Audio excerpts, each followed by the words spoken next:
जय जगन्नाथ। मोर राधाकृष्ण भावन में मो जगन्नाथ भावन में गोटे सुंदर उदाहरण कहूँ। समस्त मन दे शुणु। आपण ताकू कार्यकारी करंतु कि न करंतु मोर से दुख ना। आपण जदि कार्यकारी करिए तो आपण भल। तेणु आपण से ताहा निर्भर करे। मो कहवा माध्यम मु केवल मो भगवान भावन में कहीदे।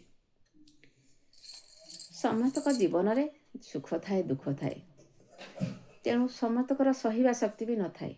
किछि लोक सही जाती, किछि लोक सही पारती नहीं। यह निराट सत्य। आउ गोटे जिनिस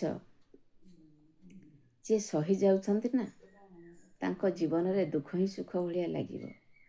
जे सहु नांती से माने कोन कहउछंती कथा माध्यम रे कहउछंती आमर जीवन अछि जेहेतु आमे लोभ करिवो। अच्छा लोभटा कौन हुए समय अनुसार टिके बुझिया चेष्टा करंतु। लोभरू मनीष मृत्यु हो जाए ताले से लोभरे मूल्य कौन? से लोभरे किसी मूल्य नहीं।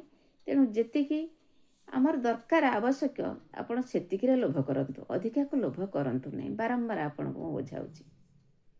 आपण जदि न बुझिकी विचलित हो जिवे, न बुझी लोभ भितरे पशि रहिबे, जड़ित हो रहिबे, ताले आपण ही निजे दुख को डाकुछंती। कारण धन थाई आपण दुख को डाकुछंती।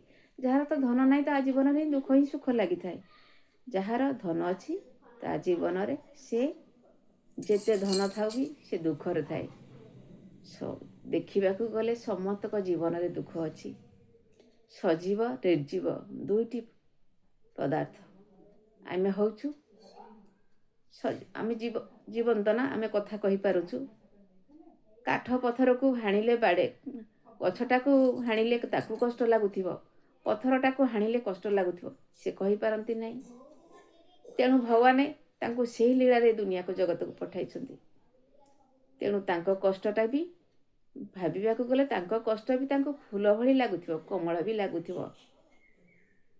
कारण गोटे पत्थर को हाणिकी जेतेबेले कहूच पत्थर को हाणिले कष्ट लागिबो, ए भाई मते हाणनी पत्थरटी कहइबो।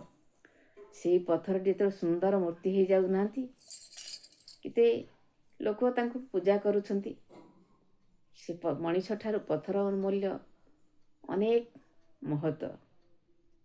आउ तांकर जस कीर्ति सारा जुग जुग जुग पाई रही थाए। यह निराट सत्य। ये सब अनेक बहुत सुंदर सुंदर चिंताधारा को समस्ते बुझीगले ना बहुत भल हम। मो कथा माध्यम जदि किसी भूल थाए ताहले मते क्षमा करिदब। जय जगन्नाथ।